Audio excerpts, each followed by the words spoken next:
and instability that emerges when people don't have answers. So why would we be so quick to tie ourselves to any one faction or side without asking ourselves, what is a bigger picture that Islam calls us to? And finally, when this kind of polarization exhausts itself, who will be there to offer answers for a way of being in line with ourselves and our Creator that is actually sustainable? Because a lot of the uncertainty in American society today is unfortunately a product of imbalances that are decades, if not centuries old. When you have an incomplete perspective on existence, you will bounce generationally from one extreme to another. That is why our religion over and over again is called the middle way. We are called ummatun wasatun, the middle nation, because we have an approach that is balanced between all aspects of who we are as people. And I want to share this by way of a question that was asked to me recently, because I think that sometimes we don't allow ourselves to ask, what does it really mean to be a Muslim? What does it really mean to internalize Islam in our lives? So I'll give you this example. I teach a class for high school students on the life of the Prophet Muhammad, peace be upon him. And we bring in lots of different things. So we talk about his life, of course. We talk about their lives, as in what's happening right now. We talk about history or philosophy or culture when it is relevant. And I have a policy, and sometimes it can be frustrating, that if someone asks a question, as long as it's sincere, even if it seems weird, I will pause the class and try to answer the question, or at least register the question so that we can go back and explore it later. And I'm going to tell you why. Because sometimes when people ask questions, and questions are not or should not be a bad thing, they point to something that helps that person understand their faith better, and even those around understand their faith better. Because maybe we didn't see an element that is actually very significant. So I had said in passing in the class that everything we do has meaning. Everything is meaningful. Nothing is an accident. And so one of my students, I won't call him out because he probably won't, but might be watching this. He says, everything we do has meaning?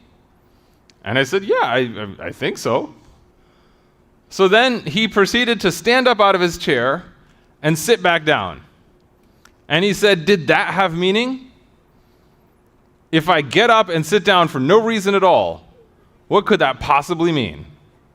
And of course, my initial response was to say, well, I'm not making a trite comment about some random action you choose, like I choose to move my right hand that way. You know, what does that mean? But as I sat in the car driving home, I thought to myself that actually it does mean something. It actually means a lot. If we ask ourselves what the real purpose of our lives is. You know, sometimes people have caricatures about religion. Like you might hear people say things like, oh, religion is for people who have questions that science hasn't answered yet. Right? So once science answers that question, you won't need religion anymore. Or people will say things like, religion is for people who don't want to use their brains. Right? Religion is just for people who want someone to tell them what to do. But actually what religion is, or what it starts as, is telling you why you are here in order to guide you through your life, without necessarily giving you an answer in every situation. And anyone who's lived long enough knows this is true. If you got kids, you might ask yourself, should they be hanging out with that friend? I don't really know if I like that kid. But maybe if I say they shouldn't, it'll recoil on me. Someone might have two offers from two schools and say, well, they're both compelling in different ways. Someone might say, I want to get married, but I don't know if I'm ready yet. Who is there to answer definitively for you? There's certain things we have to do. There's other things where Allah asks us to do the best we can within guidelines or frameworks. And these things have meaning because of why we are here. And here I want to invite all of us to ask ourselves a question, and then I'll explore this in the second part of the khutbah. Is what do you want to do with the fact that you are here? And that's a personal question for everyone. What do you want your life to add up to? Where would you like to be if you're younger, 5 years, 10 years, 15 years, 20 years from now? Where would you like to spend your time and energy? How would you like to spend your time and energy? And are you spending your time or energy on the things that you say or believe that you want? And maybe in the process of exploring that, you'll find that some of the things you thought you wanted, you don't want. But until you have those questions and you explore them, and until you allow yourself to understand what it is you can do, you are not giving yourself the dignity and value that you have as a human being. And I will explore that further in the second part of the khutbah. أقول ما تسمعون واستغفر الله لي ولكم ولسائر المسلمين من كل ذنب فاستغفروه إنه هو الغفور الرحيم. I say what you hear. I ask forgiveness for myself, for you, and for all those who believe. Seek forgiveness from Allah, for He loves to forgive and forgives most often.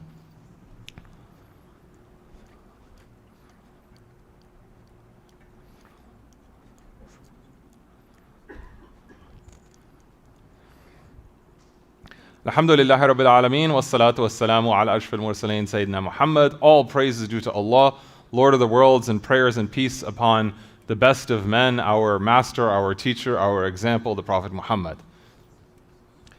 There's a word in the Islamic tradition that is used fairly often, but we don't always translate it correctly. One version of the word is kufr, another is a kafir. It's the active participle. A kafir is someone who does or commits kufr. And commonly it's translated as someone who disbelieves. But it's not exactly the translation, there's more to it than that. A kafir is someone who knows something is true, but denies it. For reasons of all different kinds. Maybe pride, maybe envy, maybe lust, maybe fear, maybe insecurity. Maybe supremacy, arrogance. We can never know, and ultimately only Allah truly knows what is in anyone's heart, along with those, for example, the Prophet Muhammad, peace be upon him, that he gave that knowledge to.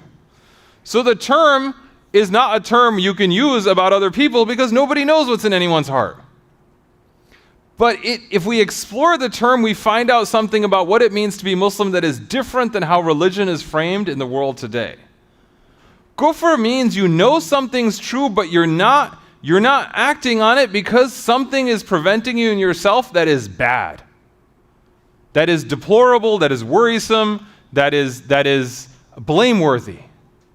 But the opposite of kufr in the Islamic tradition, and I find this endlessly fascinating, is not affirmation in an abstract sense. It's shukr, gratitude. When we say that our deen, our religion is Islam, deen, the word, like dal, ya, noon, deen, right, actually means in Arabic a debt, something you owe to someone. Because our religion is the debt we pay to God for everything we have. And that means that everything we have is a gift, because you don't owe someone a debt for something they did to harm you, right? That's a different kind of debt, right? You don't owe someone for something they did. They actually owe you if they hurt you. But if someone does a kindness to you, you owe a debt to them. And ultimately, everything goes back to Allah. And so our religion teaches that we have to honor Him in everything we do. There's specific ways, obviously. There's prayer, there's dua, there's dhikr, there's fasting, there's charity. I mean, there's different ways in different arenas, right? The virtues that we embody and share with the world, but we honor Him in everything we do. We orient our lives around Him as a way of recognizing and honoring the debt. And so if you go back to the question my student asked me, where he said, the fact that I stand up and sit down, what does that mean? It actually means everything. Because first, if you can do that, it means you have abilities and capacities. The question is not, does my getting up and my sitting down and standing up mean anything in the abstract sense? The question is actually, if you have an ability, what are you doing with it? Many of us share many abilities, but many of us have distinct abilities, right? You may notice that as I stand up and sit back down again, I do so with a little awkwardness. I made the mistake of following a workout routine 3 days ago called Calf Blaster, which was probably not a good idea. It was in the name there, right? And I realized how underdeveloped my calf muscles are, and I'm paying the price for the last 3 days, right? So I have realized a weakness in my body, right? This is a trite, silly example. Everyone has capacities and abilities. The question is, what do you do with those questions and abilities? Shukr in the Islamic tradition is not the abstract way of saying thank you. Yes, thank you is part of it. It is then embodying that and projecting it out into the world. It means carrying yourself in certain ways. If you recognize the gifts that God has given you, what do you do with the gifts? How do you make sure they are used in ways that are positive or beneficial? How do you make sure that the things you have in your life are things that you are showing you are grateful for? The fact that you can ask a question about what an action means is itself meaningful. What distinguishes us as creation is that we ask questions of our own actions. We will all make mistakes. I make mistakes and make mistakes all the time. But I can sit back and say, I shouldn't have done that. Why did I do that? What can I try to do to prevent myself from doing that? The little things we do are not in and of themselves necessarily meaningful in an existential sense, except that the fact that we have those abilities is the meaning. People can ask for their whole lives, why am I here? We're still here. People can ask, why me? People can ask, why not me? And yet, we're still here. Gratitude is an active condition. At some point, you have to go beyond accepting that you are here and then doing something with it. And so the challenge I have for everyone here is we talk a lot in Islamic spaces about values like modesty. But there's something called false modesty.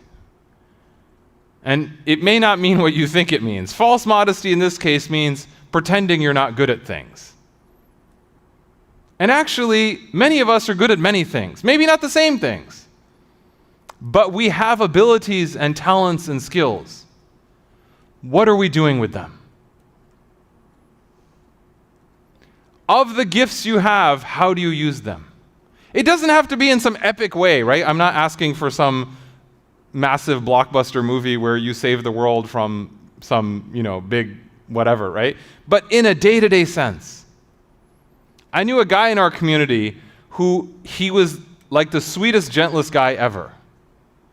And every time it was Eid or a holiday, he would give the little kids in his family gifts, like cousins, second cousins, like he was thinking of everyone. And his mom would always tell him, you need to get married. Because she's like, go get married, right? And he'd be like, I don't want to get married. And then one day I went up to him and I said, I think you should get married. And he looked at me like, why? Like, you too, right? And he said, why? And I said, because you'd be a good dad. You got a lot of love in you. So go do something with that. I'm not saying don't give Eid gifts, right? But like, give that love in a more sustained way. You would be a good dad. So what do you have in yourself that you're good at? We talk a lot about what we don't have, and there's certain things, like clearly, I can't do certain things. I was helping our eldest study for a chemistry exam. Theoretically, I had taken chemistry when I was her age. I had no idea what was happening, right? Like all that knowledge is gone, but I had to pretend like it wasn't, because then she'd be like, why are we even studying this if I'm not going to use it, right? But there's things that I'm good at. There's things you're good at. So embody in your life shukr. The Islamic approach to the world, and this is where I want to close, in a time when there's all these questions about what is this, what is that, is that in every question we ask, God has to be present. People say, what difference does it make who I marry? Or what difference does it make what career I have? The question is not difference. The question is, who is involved in that decision? You and your Creator. If you're good with that, then you're good. If you're not, then you work on it. But the point is, Islam is active. It is not a passive religion of sitting around thinking about things. It is a religion of people who live in the world and do in the world and do for the world. And so with summer coming up, I'm not sure when school ends here, I think it ends later than where I live, but with summer coming up and folks are graduating or looking at future opportunities, ask yourself, what do you want to do? What are you good at? And how is that going to help you and the world around you? How are you going to embody shukr? إن الله وملائكته يصلون على النبي يا أيها الذين آمنوا صلوا عليه وسلموا تسليما. Allah and His angels send blessings upon the Prophet. O you who believe, send blessings upon him and salute him with the finest salutations. Please raise your hands in supplication. Ya Allah, we ask you to forgive our sins, to overlook our faults, and to forgive us of any and all wrongdoing, intentional or otherwise. Ya Allah, we ask you to remain always mindful of you and conscious of you in everything we do, that we may be in your shade and in your garden in the next life.